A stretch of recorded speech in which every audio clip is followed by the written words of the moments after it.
Assalamualaikum warahmatullahi wabarakatuh. Berjumpa kembali dengan Ibu Juliana dalam pendidikan agama Islam dan budi pekerti kelas 4. Dengan tema beriman kepada Allah dan Rasulnya dan subtema beriman kepada Rasulullah. Apa kabar anak-anak Ibu hari ini? Semoga kalian selalu dalam lindungan Allah Subhanahu wa taala. Baiklah, sebelum kita mulai pelajaran, ada baiknya kita membaca basmalah terlebih dahulu agar apa yang kita lakukan mendapat berkah dari Allah sesuai dengan hadis Rasulullah yang berbunyi kullu amrin dzibalillahi yubda'u fihi bismillahirrahmanirrahim fahuwa abtar. Yang artinya setiap perkara penting yang tidak dimulai dengan bismillahirrahmanirrahim, amalan tersebut terputus berkahnya. Maka ibu berharap pada anak ibu selalu membaca basmalah hendak melalui berbagai pekerjaan. Baiklah, ini ada beberapa tujuan pembelajaran yang ingin ibu sampaikan kepada kalian. Nanti setelah kalian melihat tayangan, kalian mampu menjelaskan pengertian iman kepada Rasul, mampu menyebutkan nama-nama Nabi dan Rasul, menyebutkan persamaan dan perbedaan Nabi dan Rasul, mengimplementasikan sifat-sifat Rasul dalam kehidupan sehari-hari.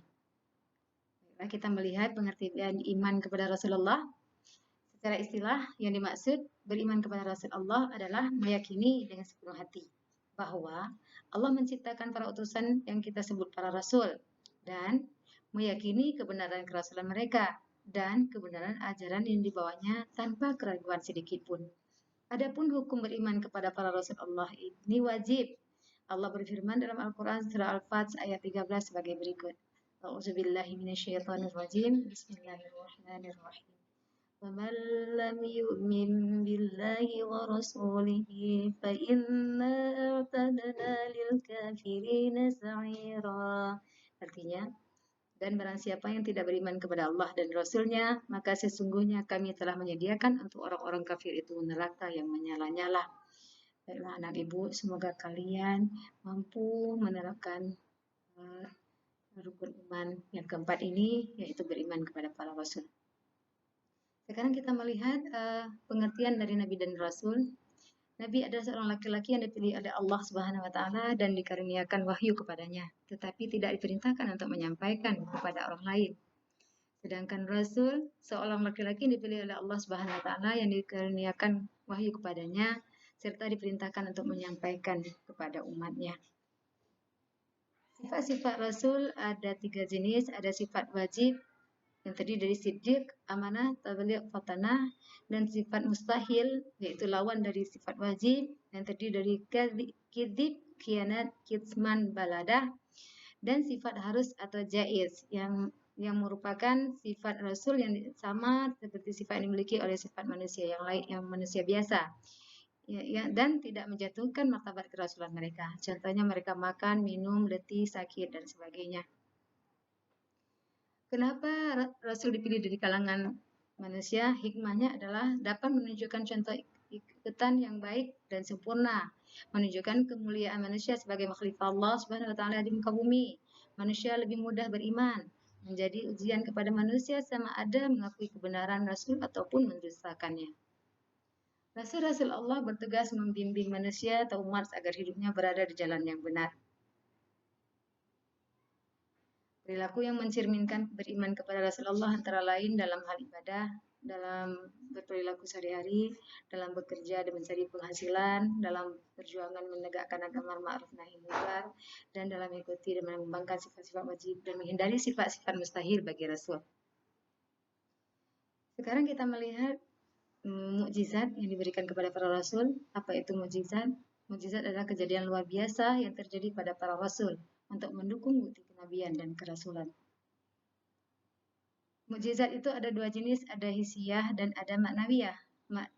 Yang hisiah adalah dapat dilihat dengan mata panca indera, tidak berkekalan dan berlaku seketika Rasul tersebut masih hidup.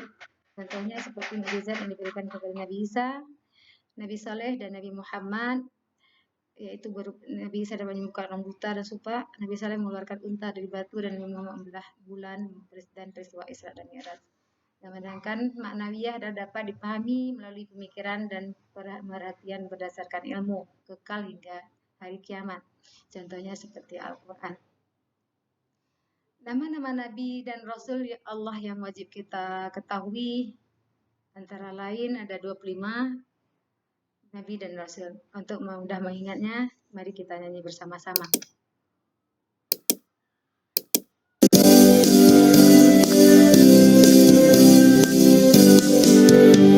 Adam, Idris, Nuh, Hud, Saleh, Ibrahim, Lut, Ishak, Ismail, Yakub, dan Yusuf, Su'aib, Harun, Musa, Daud, Zulkifli, Sulaiman,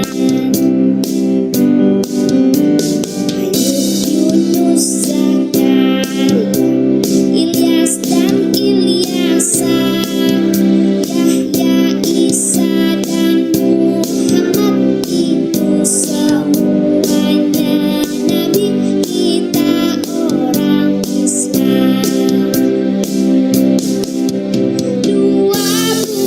25 nabi umat Islam. 25 nabi itu utusan Allah. Ya Nabi, ya Rasul, ya Nabi, ya Rasul, ya Nabi, ya Rasul. Sekarang kita menuju ke Rasul Ulul Azmi. Nabi 25 ada yang masuk ke dalam golongan Rasul Ulul Azmi, yaitu ada 5 Nabi yang masuk ke dalam Rasul Ulul Azmi. Ulul Azmi adalah Nabi-Nabi yang dikenal sebagai utusan-utusan Allah yang sangat sabar dalam menghadapi ujian-ujian Allah.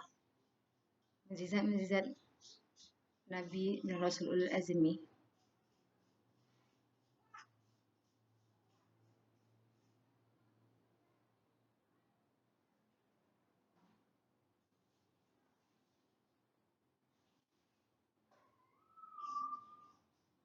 Terakhir,